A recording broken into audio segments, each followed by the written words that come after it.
अस्सलाम वालेकुम एवरीवन। आज मैं बहुत ही इम्पोर्टेंट, बहुत ही कॉमन और आप लोगों की मोस्ट रिक्वेस्टेड वीडियो जो है वो इस वक्त जो है रिकॉर्ड कर रही हूँ। दैट इज़ मोस्टली जो मर्दों में इंतहाई आजकल के मौसम से रिलेटेड एलर्जी कॉमन होती है, जिसे हम टीनिया क्रूरस यानी फंगल इन्फेक्शन जॉक एच भी कहते हैं। और ये अमूमन इन बिटवीन द थाइस, ठीक है, कॉमनली बहुत ज़्यादा प्रीडोमिनेंटली मेल्स में होती है, लेकिन इसका ये मतलब नहीं कि ख़वातीन में नहीं होती, ठीक है, लेकिन मोस्ट कॉमनली होती मेन में ही है। इसको आप एक्जिमा मार्जिनेटम, क्रॉच रॉट या इच, इसको धोबी इच, जिम इच या स्क्रॉट रॉट भी कहा जाता है, ठीक है। क्यों, आगे हम बताऊंगी क्या वजूहात होती हैं, इसके सिम्टम्स क्या होते हैं जिसकी वजह से ये कहा जाता है। तो इसके लिए मैं आपको ये बता देती हूँ कि डर्मेटोफाइट्स जो हमारे फंगस होते हैं ना, मोस्ट कॉमन कंटेजियस टाइप के जो फंगल इन्फेक्शन होता है सुपरफिशियल, ये आपके बटक रीजन को, ग्रोइन रीजन को, एक्सेसिवली आपकी बैक एरिया को जो है, मिड ऑफ द थाइस को ये टारगेट करता है, ठीक है। फिर मैं बता रही हूँ प्रीडोमिनेंटली जो है ये मर्दों में होता है, लेकिन ख़वातीन भी इससे प्रेजेंट कर सकती हैं, लेकिन मोस्ट कॉमनली ये मैन को ही टारगेट करता है। और क्यों करता है? Because of their clothing, because of more sweating, because of immune system. Plus अब क्या होता है कि आप टाइट क्लोथिंग करते हो, मोर एक्टिविटीज़ होती हैं और हॉट ह्यूमिड इन्वायरमेंट इसका फेवरेट होता है, जो कि आजकल हमारा समरी जैसे चल रहा है, ठीक हो गया। अच्छा, अब ये ऐसा फंगल इन्फेक्शन होता है ग्रोइन एरिया का, ट्राइकोफाइन इसमें फंगस होता है। तो ट्राइकोफाइटन जो फंगस होता है ये वार्म मॉइस्ट एयरलेस एरियाज जैसे कि ग्रोइन एरिया जो आपका है, वहाँ पर ना ये ज़्यादा थ्राइव करता है, ठीक है। अब अदर पार्ट्स ऑफ बॉडी पे भी ये डेवलप हो सकता है, यानी कि ये वहाँ पर भी ट्रांसफ़र कर सकता है।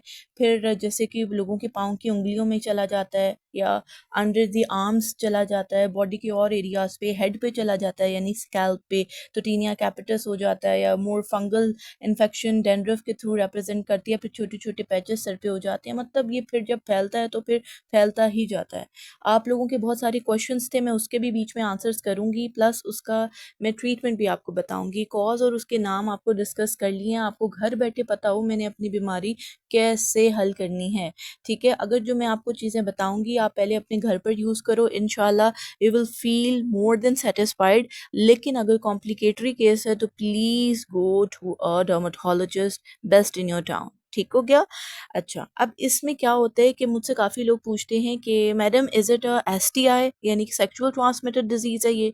नो, ये सेक्सुअली ट्रांसमिटेड डिजीज़ नहीं है, but it can spread from skin to skin contact, यानी कि अगर आप किसी के साथ मतलब आपका क्लोज कांटेक्ट होता है किसी इन्फेक्टेड पर्सन के साथ, तो आपको ये फैल सकता है, ठीक है। जैसे माँ बेटा सोते हैं, बहन भाई सो रहे हैं, ज़रूरी नहीं है सर मतलब लाइक दो हस्बैंड वाइफ का ही एक दूसरे को फैले, इसके अलावा भी घर में अगर किसी एक को है तो बाकी दूसरे को भी ये फैल सकता है, राइट।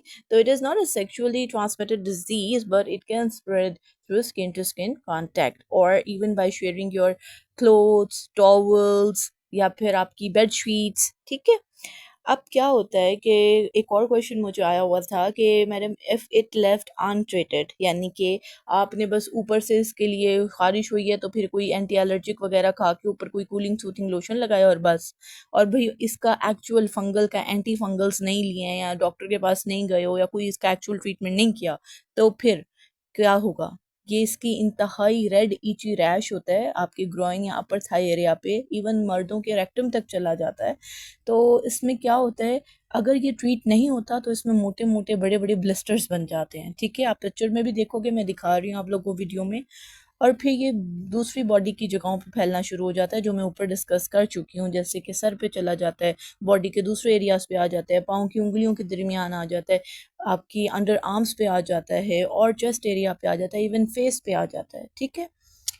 अब क्या होता है कि इसके हाई रिस्क फैक्टर्स क्या होते हैं। देखो, अगर तो आप में बहुत ज़्यादा स्वेट आता है ना, यानी आप हेविली स्वेट करते हो, आपकी बॉडी है, ठीक है। अब जैसे समरी सीज़न है, ऑब्वियसली हर किसी को पसीना आएगा, कभी लाइट जाएगी आएगी, आप लोगों का बाहर आना जाना होता है, ठीक है। घर में भी हो, किचन में आना जाना है, घर से बाहर है, हर टाइम तो एसी अवेलेबल नहीं होता है ना। तो फिर उसमें क्या होता है कि आप लोगों की स्वेट जो है वो प्रोन होता है, मतलब हॉट ह्यूमिड इन्वायरमेंट में ना, तो इसका हाई रिस्क फैक्टर होता है। प्लस अगर आप कोई ऐसी फिजिकल एक्टिविटी करते हो या फिर टाइट क्लोथिंग पहनते हो, ठीक है, वो मॉइस्चर को ट्रैप कर लेती है और फिर आपकी स्किन के साथ, और फिर उसके लिए फेवरेबल हो जाता है फंगल ग्रोथ के लिए। प्लस अगर आप अपने टॉवल्स, क्लोथिंग या ऐसे अगर जिम करते हो, कोई लड़के करते हैं, और एथलेटिक इक्विपमेंट्स जो हैं वो शेयर करते हो, उससे भी एक से दूसरे को फैल सकता है। अगर आप लोगों का इम्यून सिस्टम वीक है, यानी कि बड़े बुजुर्गों को घर में हो रहा है या आपके फादर्स को हो रहा है, या जो भी मर्द हज़रात जो मेरे वालिद मोहतरम की उम्रों के हैं, जो भी सुन रहे हैं देख रहे हैं, आपके घर में ऐसे लोग हैं जिनको होता है, अगर उनका इम्यून सिस्टम वीक है, यानी उनको अगर शुगर के पेशेंट हैं वो, या उनकी बड़ी एज है, या फिर कैंसर के पेशेंट है घर में कोई, या फिर ऐसे जिनको पहले ही फंगल इन्फेक्शन बॉडी में हो चुका है या पहले वो ट्रीटमेंट करवा चुके हैं, तो वो ज़्यादा प्रोन होते हैं इस फंगल इन्फेक्शन को दोबारा उनकी बॉडी पे होने के लिए, ठीक है। अब किसी ने मुझसे क्वेश्चन किया, मैडम कोई ऐसी दवाई बताएं जिससे ये परमानेंटली ना क्योर हो जाए। देखो मेरी बात सुनो, फंगल इन्फेक्शन जो होते हैं आपकी बॉडी पे, they live for a long time, ठीक है। पहली बात तो मेरी ये याद रखना, इसलिए इनको आप जब ट्रीट करते हो ये ख़त्म तो हो जाते हैं, लेकिन ये परमानेंटली क्योर नहीं होता, ये आराम से they can come back easily, ठीक है। So there treatment may need to be repeated. इसलिए किसी डॉक्टर को बुरा भला नहीं कहना कि फलाना डॉक्टर से दवाई ली थी, उस वक्त तक तो ठीक हो गया, फिर 2-4 महीने बाद दोबारा हो गया। ये वाहिद इन्फेक्शन है, ऐसा गंदा चिपका हुआ ढीठ इन्फेक्शन है कि ये आपकी बॉडी पे दोबारा दोबारा आ सकता है, ठीक है। अब इस पे मुझसे काफ़ी लोग पूछते हैं, वो ना डिफ्रेंशिएट नहीं कर पाते कि कैसे पता चलेगा कि ये फंगल इन्फेक्शन है या दूसरी वाली एलर्जी हुई हुई है। तो मैं आप लोगों को इसलिए सारा exactly easily step by step बता रही हूँ कि पहले अपने घर में खुद ही डायग्नोज करके खुद ही ट्रीट भी कर लो, ठीक है। मत जाओ डॉक्टर की 2-4 हज़ार फीस अगर नहीं देनी, इनिशियल स्टेज पे मत दो, ठीक है। इंशाल्लाह पहले तो इसी ट्रीटमेंट से बहुत कुछ हो जाएगा फ़ायदा। अगर नहीं होता, बहुत अगर आप कॉम्प्लिकेटरी केस में हो, आपको समझ ही नहीं आई है, वीडियो आपने नहीं देखी थी पहले, अब आपको पता नहीं था, तो अगर कॉम्प्लिकेशंस डेवलप हो चुकी हैं फिर तो लाजमी जाओ। लेकिन अगर आपको लगता है रेड सर्कुलर रैश के पैचेस हैं स्केली स्केली से, ठीक है, जैसे मछली के स्केल्स नहीं होते, ऐसे स्केली स्केली से रेज डिफाइंड मार्जिन है ना, तो आपको पता है उसमें शदीद खारिश होती है, इस तरह बर्निंग जलन होती है कि मतलब बंदा ना इंतहाई अनकंफर्टेबल रहता है मोस्टली हर सिचुएशन में, ठीक है। और स्किन की पीलिंग ऑफ यानी फ्लेकिंग भी शुरू हो जाती है, और पर्टिकुलरली अराउंड ग्रोइन रीजन या इनर थाई रीजन, बटक एरिया पे, ठीक है। और ये इजी बहुत जल्दी से स्प्रेड होता है। प्लस स्किन जो होती है वो इतनी क्रैक्ड हो जाती है कि ब्लिस्टर्स वेयर केसेस में बनना शुरू हो जाते हैं, ठीक है। अब मैं आपकी इंतहाई इंपॉर्टेंट और फेवरेट चीज़ पे आती हूँ कि मैडम बस अब बातें छोड़ें, आप ट्रीटमेंट बताएं ना, इसका करना क्या है हमने। देखो मेरे पास इसके बहुत सारे पेशेंट्स आ चुके हैं, ये मैं आपको बता दूं, ठीक है। और हर किसी की प्रेजेंटेशन अलग होती थी, लेकिन सबकी कॉमन मसला सिर्फ एक होता था कि हम लोग ऑफिस वाले बंदे हैं, हमने जीन्स वगैरह या पैंट वगैरह तो पहननी है, ठीक है। तो आप हमें ये मत प्रिस्क्राइब करें कि आप लूज़ क्लोथिंग करो, क्योंकि इसकी लूज़ क्लोथिंग बड़ी इंपॉर्टेंट है। अब हम लूज़ क्लोथिंग तो नहीं कर सकते, हम मजबूर हैं क्योंकि हमने पैंट्स वगैरह पहननी है। तो बेटा वही मेजर चीज़ होती है, वो आपके मॉइस्चर को, स्वेटिंग को ट्रैप करती है। तो अगर आपने वो पहननी है तो अपने ऑफिस आवर्स के बाद जब घर आते हो तो कोशिश करो बाकी जो जितनी चीज़ें मैं बता रही हूँ, जनरल मेजर्स बता रही हूँ, उन पे फॉलो करो, ठीक है। सबसे पहले मैं दवाइयों से पहले आने से पहले आपको बताऊंगी कि आपने अपने एरिया को क्लीन और ड्राई रखना है।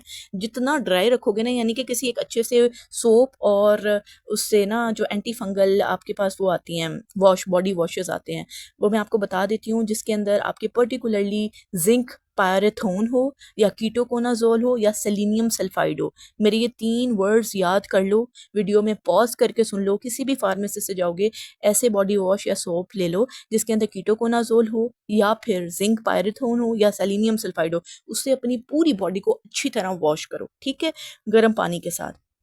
उसके बाद लाजमी वॉश करने के बाद इसको आपने किसी क्लीन ड्राई टॉवल से पैट करना है, रब नहीं करना, पैट करना है आराम आराम से, ठीक है। रब करोगे तो वो रैश जो है वो और ज़्यादा फैलेगा, प्लस आपको तकलीफ होगी, ठीक है। रब नहीं करना, और वर्स हो सकती है इरिटेशन भी। सेकेंडली आपने वॉश कर लिया, क्लीन कर लिया अपने एरिया को, फिर आपने क्या करना है, ऐसे कपड़े पहनने हैं जो ब्रीदेबल हो, ठीक हो गया।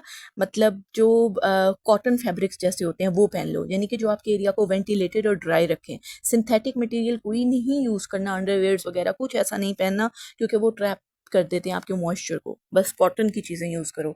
उसके बाद कोशिश करो आप लोग ना स्वेट फ्री रहो। अब देखो पसीना तो आएगा आएगा, मैं ये तो नहीं कह सकती को पसीना नहीं आना चाहिए। ओ भाई पसीना आएगा तो उसके लिए आपने क्या करना है, टेल्कम पाउडर्स या एंटी फंगल पाउडर्स जो हैं वो अपने ऊपर डाल लिया करो, पर्टिकुलरली उन एरियाज़ पे जो स्वेट प्रोन हो। ठीक हो गया। और इससे ये होता है कि आपका स्वेट आता है तो वो ज़रा एब्जॉर्ब कर लेता है। ठीक है।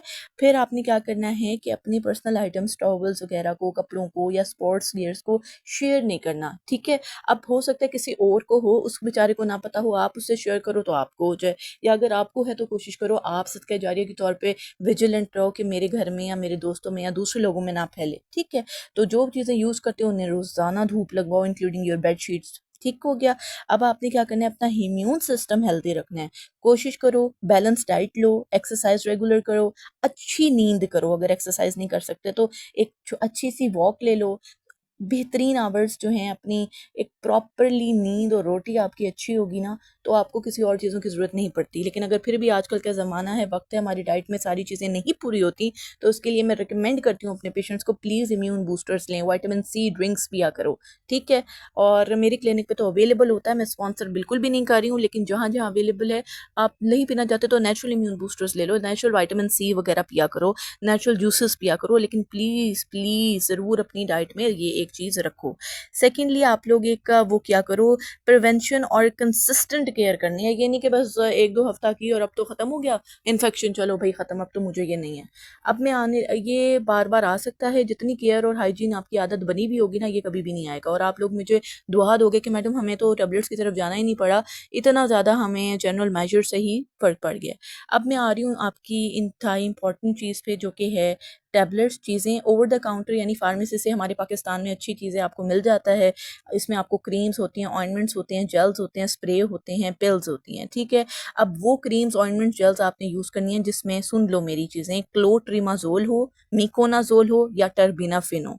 ठीक है। इनमें से कोई भी आपको चीज़ मिल जाती है क्रीम की फॉर्म में, ऑइंटमेंट की फॉर्म में, आपने सुबह शाम दिन में 2 बार अप्लाई करनी है उस जगह पे जहाँ पर ये फंगल इन्फेक्शन है। ठीक है। सुबह अप्लाई करो, फिर सोप से वॉश करो, ड्राई करो, फिर शाम को अप्लाई करो। ख़ारिश होती है तो एंटी एच वाली टैबलेट ले लो, एंटी एलर्जिक टैबलेट ले लो। ठीक है। जो भी फार्मेसी पे अच्छी अवेलेबल हो, एज के हिसाब से स्पेसिफाई होता है, लेकिन मैं बता रही हूँ ख़ारिश है तो ख़ारिश की दवाई लेंगी नहीं है आपने साथ में, प्लस आपने फ्लूकोनाजोल, इट्राकोनाजोल या टर्बिनाफिन की टैबलेट्स आती हैं, उस इन तीनों में से कोई एक का हम कोर्स करवाते होते हैं 7 से 10 दिन के लिए, डिपेंडिंग अपॉन कि आपकी सेवेरिटी कितनी है। ठीक है। ज़रूर डॉक्टर को दिखाओ। खाने की टैबलेट्स खाने की नौबत से पहले उन्हीं जनरल मेजर्स को फॉलो करो जिनसे आप खुद मतलब फील करोगे कि उनको सिर्फ फॉलो करने से ही मेरी फंगल इन्फेक्शन ख़त्म हो गई है। ठीक है। आप क्या करो, क्रीम ऑइंटमेंट वगैरह लगा सकते हो, पाउडर लाजमी रख लो, सेलेनियम सोप्स जो होते हैं, कीटोकोनाजोल, आप बॉडी वॉशेस होते हैं वो यूज़ करो अपने घर में, और देखना कितना आप बेहतर फील करने लग जाओगे। ठीक है। और मैं आपको रिजीम यही बता सकती हूँ, अगर आपके पास मिकोनाजोल, क्लोट्रिमाजोल या टर्बिनाफिन क्रीम है, इन तीनों में से कोई भी एक चीज़, सुबह में वो आप लगा रहे हो, फिर आपने बीच में बॉडी वॉश ले लिया, इम्यून बूस्टर कोई अच्छा सा जूस यानी विटामिन सी रिलेटेड कुछ पी लिया, फिर आपने पाउडर्स वगैरह स्प्रे अपने ऊपर, यानी कि अगर स्प्रे है तो स्प्रे कर लो, नहीं तो पाउडर्स हैं तो वो अपने ऊपर स्प्रिंकल करके रखने हैं उन एरियाज़ पे, यानी कि इन बिटवीन द थाइस, या जहाँ जहाँ जॉइंट्स हैं आपके, जहाँ जहाँ पसीना आता है। ठीक है। उन जगह पे तो आप देखना बहुत फ़र्क पड़ेगा। ठीक है जी। मुझे सब्सक्राइब करते रहना। अपनी तरफ से मैंने बहुत जल्दी ये पूरा टॉपिक कवर करने की कोशिश की है कि आपको ट्रीटमेंट तक हर चीज़ मिले। Take care everybody, until next time, bye.